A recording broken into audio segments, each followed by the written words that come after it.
Hey, how you doing, friends? How are you? Would you like to be independent? Would you like to be respected as a black person? Would you like people to not to be abusive towards you or consider you inferior?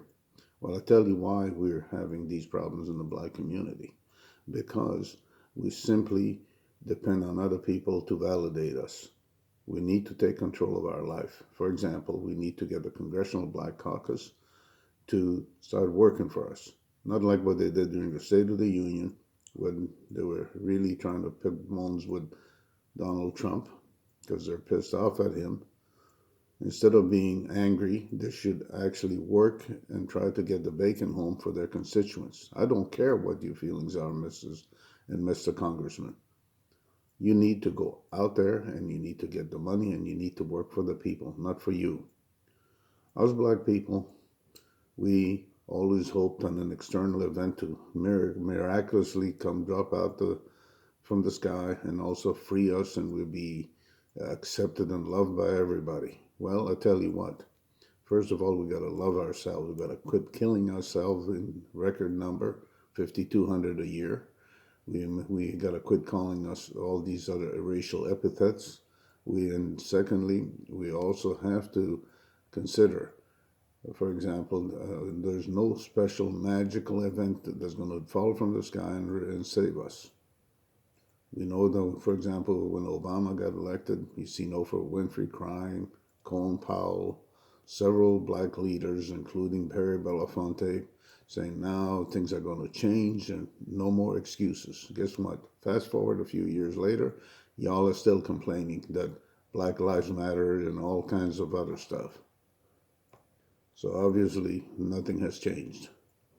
We look at the Million Man March by Lou Farrakhan a few years ago to keep black families together.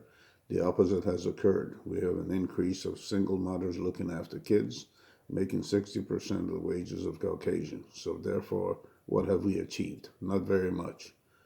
Now we're saying, well, let's watch movies like Roots, the March from Selma. Well, now black and whites are going to get together. We're going to love and hug each other and so forth. That's not the way things work in the real world because it hasn't helped. It never will.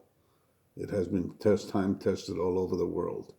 The other issue is, or if we go and watch a movie like The Underground Railroad and we bring somebody to have supper that don't look like us, we're going to hug each other, love each other. Well, tell you what, there's a few people, and they mean well, believe you me. I think it's a wonderful thing if we could achieve that. But we human beings are tribalistic. We live in tribal societies.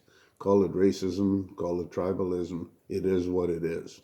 The reality is, people only respect people that are self sustainable, that have economical power, that are educated, that can take care of themselves, and therefore you can exert a certain amount of influence in society. Otherwise, you'll never succeed. We have to work on ourselves. We have to get the trade skills. We have to get our independence. We got to quit depending on other people to validate us. We got to validate ourselves by generating economical power. Thank you.